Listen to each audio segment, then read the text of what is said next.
I don't know if you guys have looked online yet, but I've set out the schedule for the week. And as far as this week is concerned, I'm planning on doing 2 chapter sections. Yeah, chapter sections. We're on the Victorian age, guys. Victorian age. Yeah, and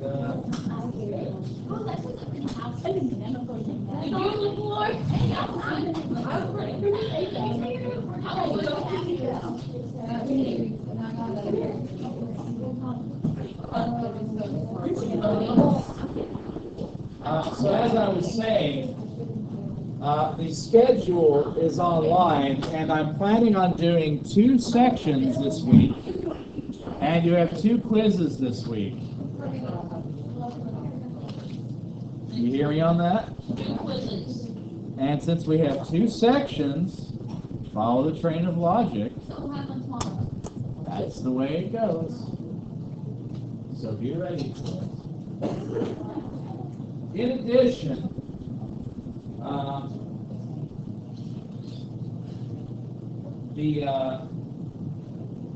I'm working on putting together a project for you guys to work on with Mr. Terry in his class. But I need to have a chat with him about his expectations and goals in mind, so we can do it. So I'm just going to keep what we're doing. I'm just going to keep it close to that until we finish it up. But it should be cool. So in the meantime, yes, I'm working. So in the meantime, the other thing to do this week is we're going to be watching Les Miserables, which is sort of more of the previous section, but that's okay. We just ran out of time to watch it. But Les Miserables was a novel by Victor Hugo during what's known as the realistic phase of art. Basically, it's a counterculture for romanticism, which, if you think about it, romanticism's got a lot of great stuff going on, but it's not terribly realistic. When you think about, like, the Count of Monte Cristo, dude spends years in prison and then finds a fortune and goes on an adventure with pirates to, gain his revenge. Not something that happens every day. It was good, don't get me wrong, but thematically it's going to be very different than realism, which is aimed at making believable characters. For instance, another famous author of the era was Charles Dickens. And so Charles Dickens, a lot of his novels, even when they contain like a supernatural element to them, the characters are still like, okay, we can totally see that person in reality. Like, take Ebenezer Scrooge, right? And he's almost a caricature, but at the same time, we've all known that really old rich guy who is really stingy with money, We even call them Scrooges because of it. Then, of course, you've got, other characters in realism. For instance, another novel by Victor Hugo is The Hunchback of Notre Dame, which has a fantastical element to it, but at the same time, it's totally believable. You've got a character who is physically deformed and is mocked by everyone. That's believable and understandable. So realism deals with that. Les Miserables is the story, actually it's really complicated, but we'll talk about it as we go along. But essentially, it's a story of redemption, of a thief who ends up trying to live a good life despite things not going according to plan. I mean, the name of the novel is The Miserable People, Les Miserables. So you can tell that it's not going to be all puppies and sunshine all the time. So, good movie. You will not be watching the musical, the one 2014, because I find it's really hard to follow the story of the musical unless you already know it, and even then it can be tricky. So we're watching the 2004 version with Liam Neeson. I can't remember his name. It's Liam Neeson, Claire Danes, Uma Thurman, Jeffrey Rush. It's about miserable people. Yeah, pretty much. It's more to it than that. I think you'll enjoy it. So it's not about this, it's about what we already did. Well, specifically it takes place during the French Revolution in the 1840s. So that's why I'm saying it's a little bit from the previous section, but we're still in that era, so it still kind of works. Besides, we haven't talked about realism yet, so it still works. But it's normally I show it whenever I'm talking about the revolution in 1840, and it kind of parallels it really nicely. But we did that last. That was literally the last chapter we covered in class. And I even told you, like, this is where I'll be showing this movie, but we have finals next week, so we're just going to study it for midterm. So that's all we did that for. But we're going to watch it, and we're going to start tomorrow. So basically, bring a sheet of paper, if you will, so you can do kind of like what you did with Master and Commander, who are the characters, what are they doing, and why, that sort of thing. Are we going to have a quiz on? No. We'll be collecting the sheets, so that way you'll get some points for it. Okay. So we're starting Chapter 10, Section 1, which has to do with a couple different themes. The first theme we're going to discuss is suffrage, which is what? Right to vote. Yeah, it is. And who can vote in the United States? Anyone over 18. Or Anyone? 18 over 18? 18 and over. No, if you're like arrested or something, you can't. If you're a U.S. citizen who is not guilty of a federal crime, then yes, you're correct. However, there is one thing you have to do to vote. You know what that is? They have to be a citizen. All those things, yes, but I'm saying there's something you have to physically go do if you want to vote. Register.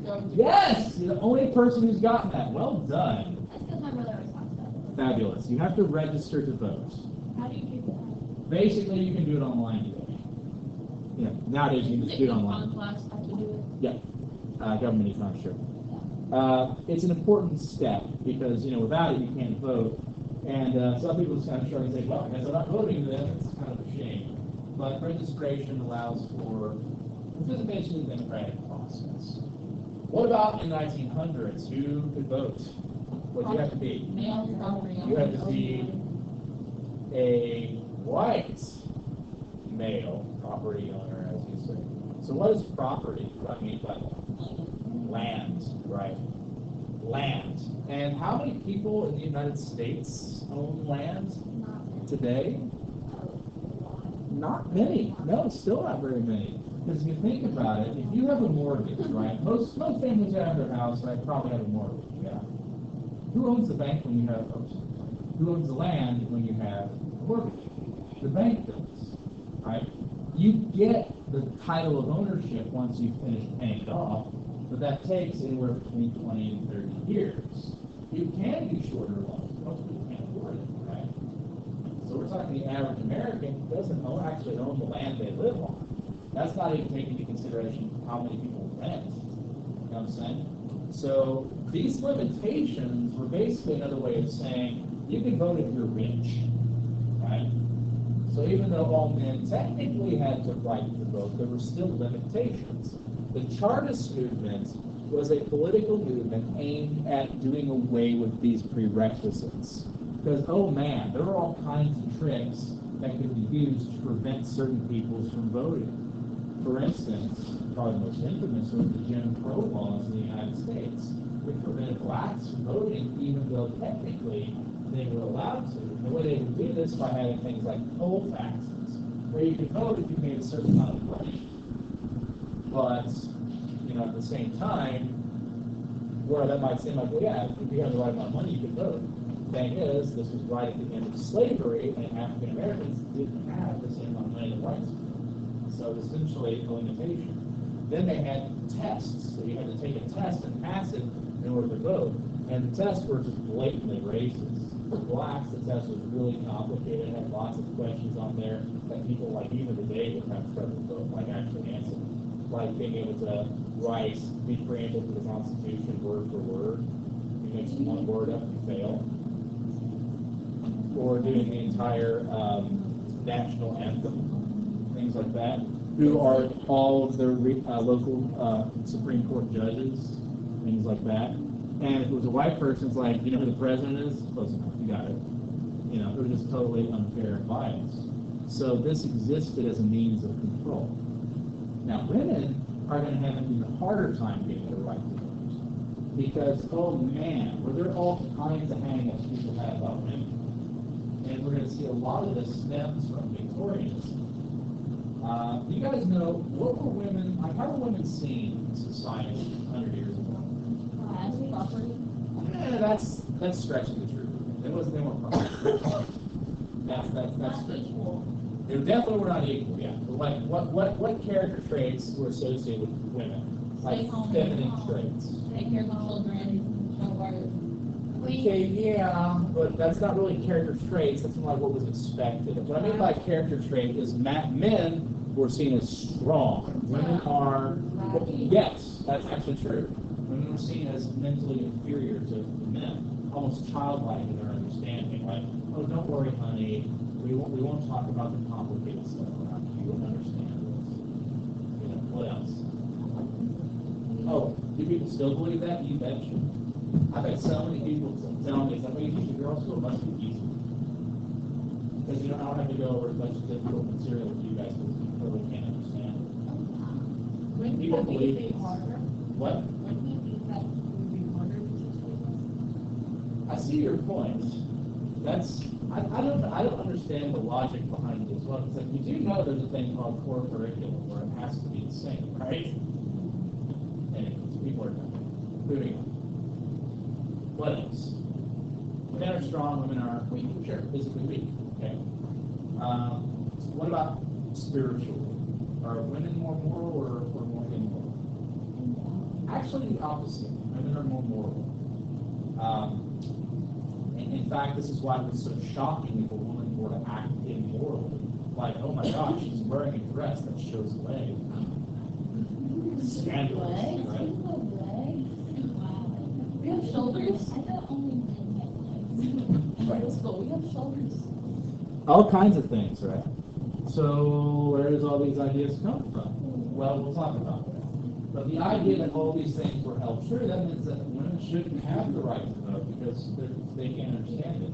Some people argue that they don't need the right to vote because their husbands will just vote for them. So needless to say, women are going to have a long battle in order to gain the right to vote. And like in some cases, their attempts to gain the right to vote were kind of, don't worry about that like right now, we're too busy, we got this war to fight or something like that going on. It wasn't until women proved irreparably that yes, we can handle ourselves, that they actually gained the right to vote, and that's largely due to World War II. World War I in some cases. Weirdly enough, New Zealand was the first country in the world to gain the right to vote. So, we'll get to that later. So we have that to deal with. In addition, anti-Semitism was a widespread conflict. What is anti-Semitism? Hatred of Jews. Right, sure. And why is this all said about Jews? Why the Jews again? We keep hearing people hate on the Jews. Why the Jews? Where'd that come from? They're not, like, they don't have anything to do, like, they don't really do anything. Like, back then, so everyone was like, oh, hate them. Weren't they like a smaller group? They were a minority, yes. That's true. No. I think she was just talking. I don't know about y'all, but I believe it. She was trying to steal it because I was right, and she had to keep explaining herself. It's all good. We're good to go. It's okay. So, anti-Semitism, right? They're the minority, and people tend to hate on minorities, sure. But why? Why people hate? Maybe not. Because they're not like anyone else. Well, let's talk about the situation, right? Racism and all that sort of stuff tends to go away when there's prosperity, right? And everyone's got a nice paying job, everyone's got their big screen TVs, and people are, they don't care who you are, right? They don't care about that. But whenever there's competition, right? Whenever there's not as many jobs, and you have to compete with other people, suddenly the gloves come off, and people start hating. Especially when you see jobs that are competitive. Like, for instance, if you have a lot of, say, illegal immigrants coming into the country and taking their jobs, then you have a lot of animosity against those groups, don't you? Because they're taking the jobs away from good, honest, hardworking Americans. You see where I'm going with this, yes? Yeah. So it's anti-Semitism. Okay, bring it back. Let's talk way back in history. Let's talk medieval. Okay. How many of y'all have heard of a sin called usury? Usury. You've got sins like murder and fornication and all this kind of stuff. What is usury? Where you use something a lot. Usury is the the act wrong way. of loaning money to somebody and charging interest. So, you know what banks do every day is a sin. So it's a sin? Yes. According to the Bible, that is a sin. People who do that go straight to hell. Oh, so don't look at banks. Well, here's the thing about that. Think about how the Bible treats people who have wealth. Right? Wealthy people, how are they portrayed in the Bible? Evil. Right? There's even that whole thing about it's easier for someone to make it through a camel to make it through the eye of a needle than it is for a rich person to make it into heaven. It's really bad. Say that? Yes, it does. It's in Luke, I believe. So it's really negative. And every time you see like rich people, they're like burning in hell and stuff like that, right? So rich people, they must gain their money through dishonest means, right? If you're wealthy, you've got to have stolen it from somebody. And think about this now. How do we really view rich people? Are we looking at rich people and go like, man, that dude knows what's up. He worked hard to get that Ferrari. No, it's jealousy, isn't it? They must have done something to get that money. They couldn't have possibly done it like, actually working hard. It's a bias, right?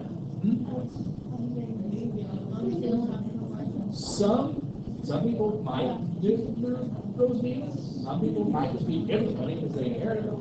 Probably worked hard for that. That's a misunderstanding of economics, right? That mentality. Because if you think about it, most people probably think that there's just so much finite amount of money in the world, and if someone has a lot of it, then there's not enough for other people, right?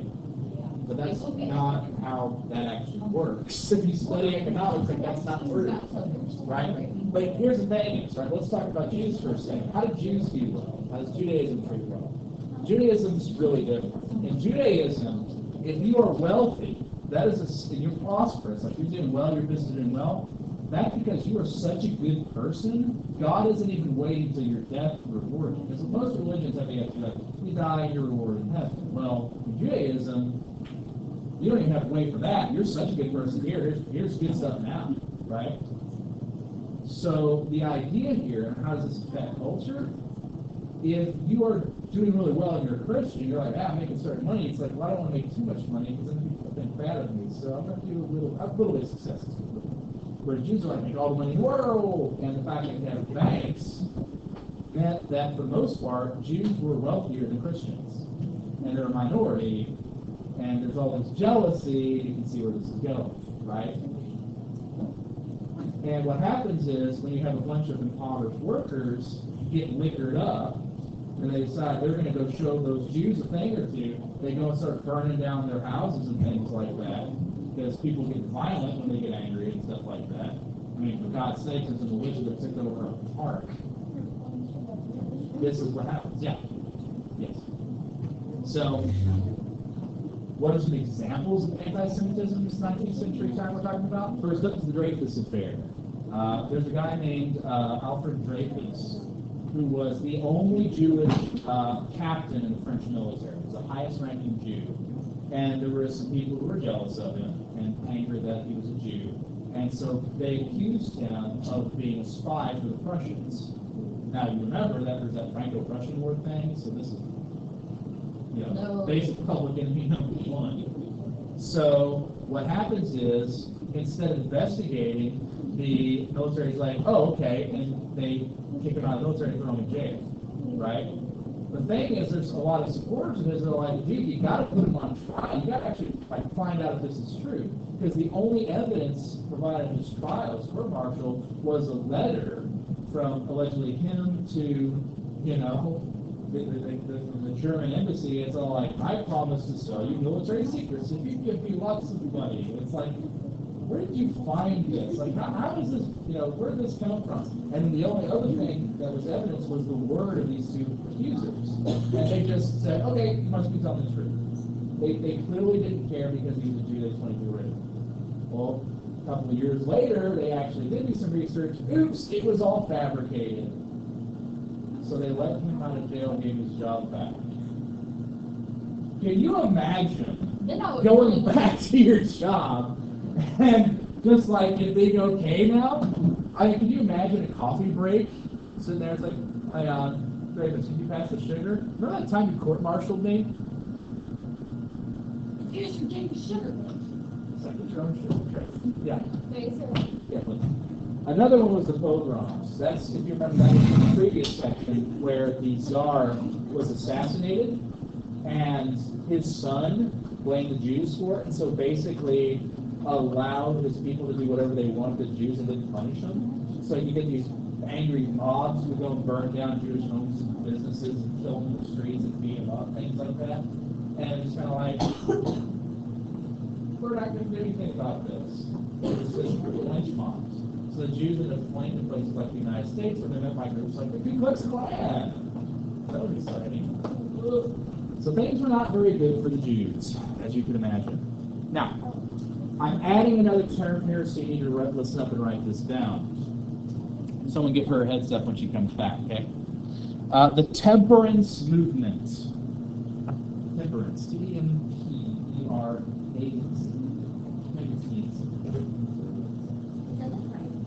What? It says that ANC. Cool, that's what I thought. The temperance movement was the attempt to ban the sale of alcohol. And this went hand in hand with the women's suffrage movement. Which you might be asking yourself, what does banning the sale of alcohol have to do with getting women the right to vote? And partially this has to do with power. Women were more or less the subjects of their husbands. This is where you guys are saying that they were property. Property is really too strong a word. A better word is they were the subjects. It was like their husband was literally their lord, and whatever he said went. So spousal abuse was a major problem, particularly for people getting drunk, getting angry at their wives just beating them. So the idea was ban the alcohol, ban the spousal abuse, give women more power in the household. So they kind of went hand in hand. And also, remember, women, if they're trying, we want to talk to you about politics, people would immediately shut it down. Women doesn't have a place in politics. But one of the things that women were associated with was morality. So if they're saying, we'd like to talk to you about the evils of drinking, suddenly, okay, they were able to use sort of their sphere of influence to start changing. So they were basically playing the system, which is what they had to do to really get power. Some women go just buck because it's spirit of will. We'll get to that in a minute. But they're pretty interesting ladies too. But the temperance movement tried to ban the sale of alcohol. One of the ways they did this was through public shaming. So, for instance, they would spread pamphlets like this to try to encourage people not to drink. Now, what's going on in this pamphlet? Let me break it down for you. It has down here, who does not love wine, wife, and song will be a fool for his life long. So what that basically means, if you don't like drinking, hanging out with your lady and singing, then you're an idiot, right? And so it almost seems like it's saying, like, yeah, you should be drinking. It's awesome. But look at this dude, right? He is high out of his mind, right? He is drunk. And his wife's almost like, okay, honey, maybe you should be singing right now. It's not karaoke night. Yeah. Is this the kind of person you like, that's my kid's school teacher. That's my lawyer. That's the person I'm gonna start a business with. No. This guy's an idiot. You don't want to talk to him, right? So it's saying is that this is what you look like when you drink, right? Right? It's trying to publicly shame people and get them to stop drinking. Okay. I think we could pass those out to all the teenagers today. The thing is, though, the more you say like don't do that, the more people do it. In all reality, teen drinking doesn't exist in a lot, not to that extent in European countries. It's like in some countries, like their age is like in the Dominican, the age to drink is like 15. Yeah, same thing in Britain. Yeah, in Jamaica there's not even no law. Yeah, and what tends to happen is that people are like, it's no big deal. Yeah. So the whole idea of binge drinking is kind of like foreign in our countries. I don't think people don't get like ridiculously drunk in other countries because they do, but it's just a different mentality. Beer, for instance, in Germany is seen kind of on par with coffee. Yeah. So it's like, there's still people like, I drink 15 cups of coffee a day. There's people like that journey too with beer. For the most part, it's like, I'm never have a beer, so whatever. Like every day. They got vending machines. Anyways, let's talk clothes. Right? So this is basically what, average, well-to-do person would wear on a day-to-day basis. Left, we have the gentleman, on the right, we have the lady. What do you think about this? It's ugly? Yeah. Why? It's really uncomfortable. Yeah. Why? Did they use those things to like make it go out? There's a lot of reasons it's uncomfortable. Let's break them down. Well, her hair, it looks like it's really pulling her head, and that sounds awful. It's definitely up. That dress is probably. And then it probably looks like she can't move, like, she's The stuck. collar's too tight, it's tucked in too tight, the sleeves are really puffy, the shoulders come up like this. That's all. How much skin is she showing? Her hands. Her hands. She's wearing gloves. Her face. Face is it, yeah.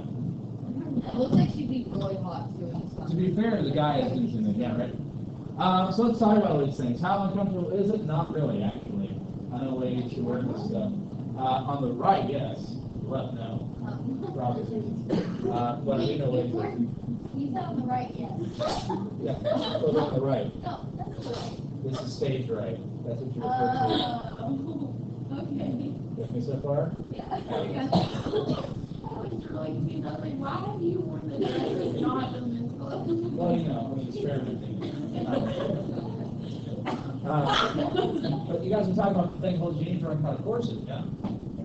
Okay, how tight are corsets? What makes you think that?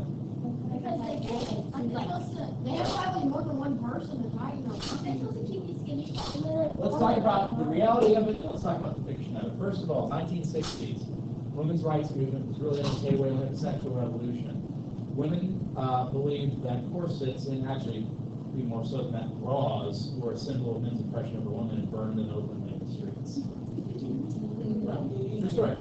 So corsets were demonized and seen as these really insidious torture devices, and so we're seen as being incredibly tight and uncomfortable. In reality, no, not really. There were certainly extremes of that. For instance, there are women who wore corsets so tight to rearrange their internal organs. But at the same token, you guys are all in about that. Think about how crazy cosmetic surgery is today. I've seen more than one instance of women getting their lower ribs removed so that they can become skinnier. Are you serious? Yeah, there's even a super skinny fashion, I guess you know fashion, it's really more of a disease, where women try to get the tiniest waist possible. I'm talking like 10-inch waists. How much is it supposed to be? Well, consider 10 inches is like that wrapped around. You're talking a waist about like that. Is that possible? Is that possible? It is possible if you start removing bones and start rearranging your organs and stuff like that. It looks really freakishly weird. That's just the waist. Your pelvis and your shoulders are still the same width. Okay. Just that- Yeah, you just look at that. It's pretty wild. So your waist is here. Do that, like you would have to like Surgery. somebody. Yeah. So, anyways, people who care more about money than ethics. So anyways, the corsets were actually meant, they're definitely tight. I'm not saying they weren't, but they were really more like formative undergarments, so no really different like Spanx or something like that. In fact, believe it or not, they actually had some health benefits if worn correctly. The same way like most women don't actually buy bras that fit them. There's all kinds of articles about that. If you wore a properly fitted corset, it actually conforms to your body and gives you that hourglass shape, but forms layers with the outer garments. So basically, it makes you look good, but also provides back support. So, for instance, women with back injuries, if they wear a properly fitted corset, your back doesn't hurt as much because it actually supports all throughout the chest to hips as opposed to just the spine. So there are health benefits as well. Now, I will say this. They do prevent you from getting a full breath all the time. So, in certain positions, if you're standing like this, it's no big deal to breathe. But if you start trying to sit down, then things can get a little uncomfortable. I know my wife has it. It's made with leather. And, Does she wear it? yeah. This is for reenactments. But it's also one of those things that has to be properly fitted. I do know a woman who makes them for a living, so she sells them to all the reenacting crowd. Well, they do have corsets that are for other activities. But well, you would lace them. That's true. They're laced at the back. It's sort of like lacing a shoe. People in weddings, like their dresses, it's like the little lace on the outside of it. Yeah, lacing can also be used for decoration. But yeah, no, like a proper corset is actually made of boning, which can be anything from cane to even literal bones, depending on what you're making it out of. That seems gross, but it really is just the structure. Most of the time it's cane and also quilting. But anyhow, for the most part, though, they are meant to be comfortable and to give you support, but it does restrict your movements. So you guys are saying it looks like it'd be hard to get around that. Walking is fine. Sitting can be a little tricky. That's why you have a proper sitting up. It's not just being polite, because if you slouch, it like digs into you. It's not comfortable. But the problem comes from doing things like getting into a carriage. Because you can see the carriage in the background there. It's not like getting into a car. And let's say you guys are in prom dress, things like that, and you can't move as well as maybe you want to. You can fall into a car and you're good. And you've got that, handle right here. You pull yourself back out, right? What's that? Like they do on the big pictures. Sure. But a coach is up. So like imagine being in high heels, floor length down, with a corset and all this stuff going on. You've got to do this. Right?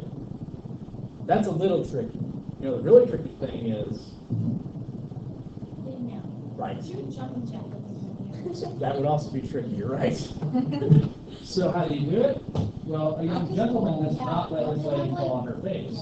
He opens the door for her, because it's hard to bend over, grab the door handle, and then gets out and helps you down. It doesn't look like they help a lot, honestly. Yeah, I just. Well, to be fair, you're mostly just providing counterweights more than anything else. Again, that helps my wife out of many coaches. It's not as bad as you think. Now that being said, I will say I tend to have to brace myself because leather bottom soles have zero grip, like whatsoever. So like if you're on like grass or stone, no problem. You on tile, I've almost wiped out and pressed like 5 or 6 times in my boots. It's just kind of like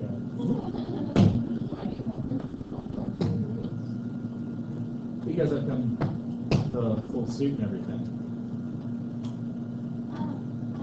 Yes. What era did they wear like the little metal things under their dresses to make it go poop? Like hoop skirts? Yeah. That's really more like 1860s. It's after this era. Although certainly when you get into some gowns, you have things like that. Well, it's like the tail. That would be a train. Let you think about this for just a second. Take that dress, right? Make it all white. What are you looking at? Yes. Wedding dresses are still done the Victorian era style. Now notice there's a lot more showing here, isn't there?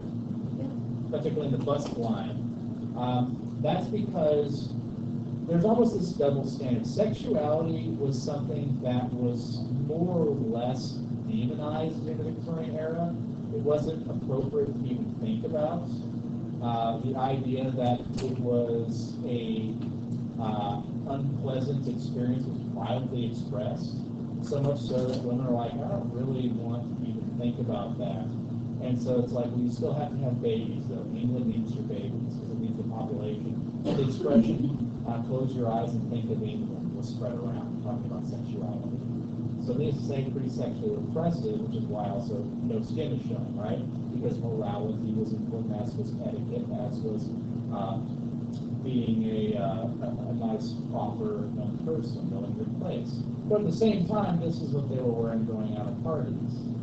So there was sort of this double standard when it came to what you showed off. So let's talk about what guys wear. This is what ladies wear, right?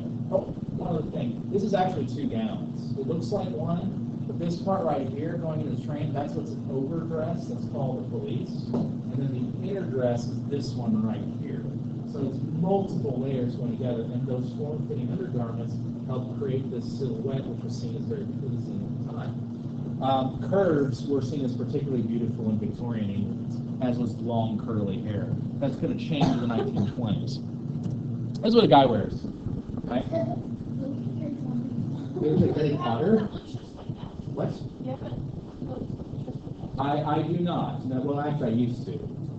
Because every young lad I knew had one of these at some point or another. What's he wearing? Okay, let's take the cape with him. It's actually a coat. It's called an Inverness coat. He's wearing a tuxedo. It's a modern tuxedo for most intents and purposes. The only real difference is wearing the ascot, which isn't as popular here in the United States. It's bow ties. But if you go to Europe, ascots are still popular. Why do they have canes? Like, I thought, you know, the old movies, they have canes. Good question. A long time people carried swords, but obviously that's kind of an insult to your host. It's implying that your host can't defend you, and also guns kind of made it useless. So swords are banned, so you have to have something to defend yourself with. Some people carry pocket pistols like derringers. But canes are actually a very effective means of self-defense. You wouldn't think about it because it's just a wooden stick, but what's on the end of it? That handle? It's the shape of a warhammer set. So you can crack someone's skull open. Cane fighting, fencing was something that was taught to young men as a means of self-defense from burglars and things like that. Not to mention, as I said, leather-bottom shoes. It's a lot easier to walk when you have a third point of balance. So it's also a fashion statement. Haberdashers existed all throughout England to equip young men with all kinds of accessories. Because the thing is, ladies, when I talk about you need to accessorize, what do you think? What do you put on? Jewelry, right? What about men? What kind of accessories can they wear? Hello, right? Axe, spice, watches, yes. Hats, canes, scarves. One of the lost arts that you don't see as often is the pocket square, which you don't really see in this, but you would have one. But this part right here, the tux, you have a square of silk that is not really a handkerchief. People would say it is not. It's for decoration. And there's all kinds of ways you can fold these to make them have really impressive, like floral designs and things like that as a way of showing off. All kinds of great stuff. What do you use on board for your house? No, it's just decoration. It's like a tie. What? That would be really unpaid. I'd have pulling your nose on your sleeve. And so something you know. What's that? Don't know who that is. Mr. Bowles, you have to tell me. Don't know who that is. Oh, wait, so they didn't use your handkerchief? That's not a handkerchief, that's a pocket square. Handkerchiefs are in your pocket. Handkerchiefs, yes, you would, for that purpose. The pocket square, though, is just a decoration. And usually, what would happen is, if you were going with the young lady to promenade, which is where prom comes from, yes, nowadays it's evolved, is what it is. It comes from Victorianism. Although there's some weird differences in etiquette from true promenades and what we do today. Like nowadays, when you go to dance with someone, you dance only with them. In this time period, that was completely unacceptable. A young man was supposed to dance with every woman at the party at least once. Even if like your wife was there with you were married for 15 years, 20 years, whatever, you would only be allowed to dance with them like 3 times max. That was seen as pushing. The reason, well, actually there's a reason for it. It's because you don't know if ladies have anybody to dance with, so you make certain that they have the opportunity. Now, you can go to someone and say, can I ask you for this dance? And say, no, thank you. Okay, good. No, thank you. It could be that. But usually you were avoiding from an etiquette standpoint that you weren't insulting them. Maybe different standpoint of, I'm sorry, I don't feel like the dance right now, but thank you for the offer. And so basically you offer so everyone has the opportunity to dance. And, there's possibilities that there might be like, 30 gals at a time, like 2 dudes. So it was the guy's duty to make certain they all had a dance partner if they wanted. Now that also makes the question, could ladies dance for the ladies? Yes, they could. That was socially acceptable. There's nothing seen as anything going on there. But if the guy could dance with the guy, absolutely not. So there was that. But other fashions did exist. So for instance, if you're in the house, you can wear basically whatever you want. This is a Victorian home of the area. You can see the dress is a lot more open, a lot more comfortable probably for the summer. And also, the way houses were constructed were an optimization of privacy. Doors were installed in all kinds of different places so you could close them off and create like little intimate areas. Most people who could afford it slept in their own bedrooms. So like couples did not share bedrooms. They had their own area. And it's kind of interesting to think about because we don't tend to do that in our culture, but rooms tend to be reflective of the different personalities. So like nowadays, it's almost a given that the house is decorated by one person in your relationship. You know, usually that falls to the lady, is what's assumed in our society. But not so much the case in Victorian England. In that case, there were rooms that were only men. Like even the lady of the house really, like she could go there, but it's like, what are you doing here? This isn't your room. Same thing for guys. There were rooms that guys just weren't really expected or I wouldn't say they're not allowed in, but it's just kind of like, it'd be really weird for you to be in. In some cases, they reflected the taste of things like smoking rooms where men would hang out and smoke cigars and drink brandy were often decorated with rich, dark tones. Lots of wood paneling, leather back chairs, things like that. Lots of books, especially books already showing on, as well as anything else that had like showing knowledge. So like, you know, you might have like a globe or something like that. Ladies' drawing rooms tend to be like this, a little bit softer, kind of more feminine design. And then you had parlors, which was the only room in the house that guests were ever invited to. Guests were only ever in the parlor. Like if you were spending the night, you slept in the parlor, right on the couch. The thing is, because it was the only area where guests were invited, they tended to be the most richly decorated. And I'm talking, there was some weird crap you would find. It's like you have plants, you have, you know, all these really rich furniture, things like that. But if you had a lot of money, you wanted to really show it off.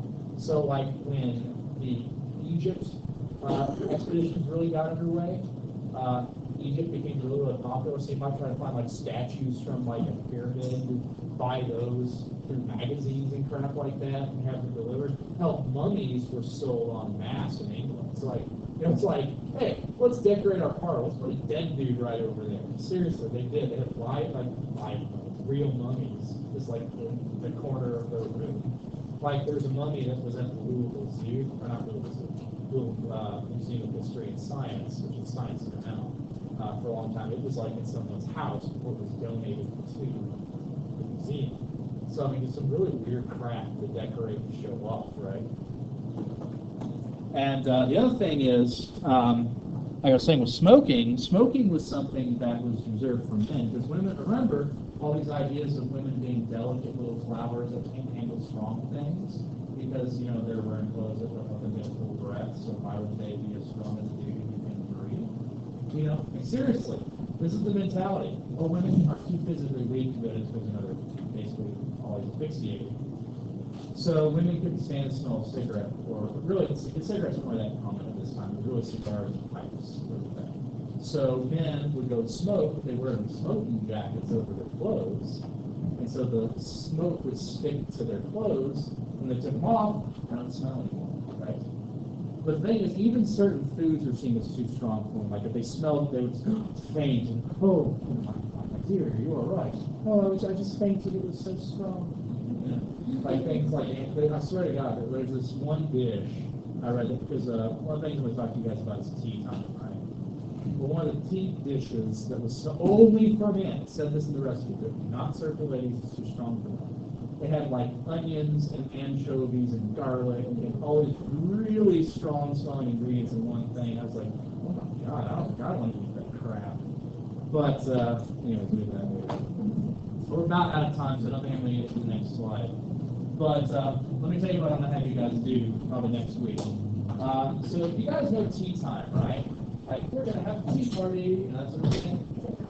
Tea is actually a Victorian meal that's still around. The thing is, if you think about it, the difference in time between when you eat breakfast and lunch and dinner is pretty different. Like, for instance, if you get up at 6 a.m. to go to school, and you eat breakfast at 6 a.m., and you don't eat lunch until 11, that's 5 hours of difference. that's not that terrible. But if you go from lunch to dinner like 6 or 7, you're talking 7 or 8 hours, you need a meal in there, right? So we're gonna have a tea party next week. You don't have to drink tea. The tea is actually just a description of the tea, it's not the syrup. So you have to have coffee, tea, lemonade is very popular as well, particularly in the summer months. Soda, believe it or not, was created as a refreshing drink in the middle of the day and served at pharmacies. Yep.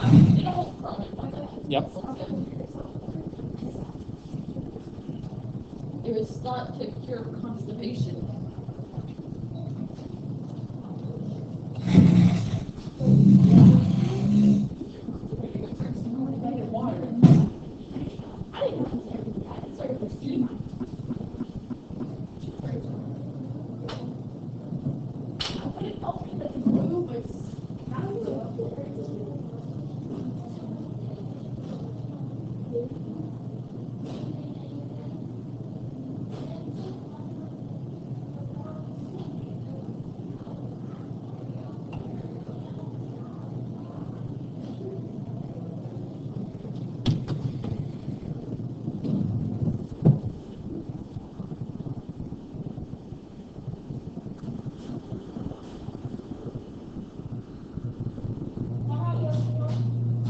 Gracias.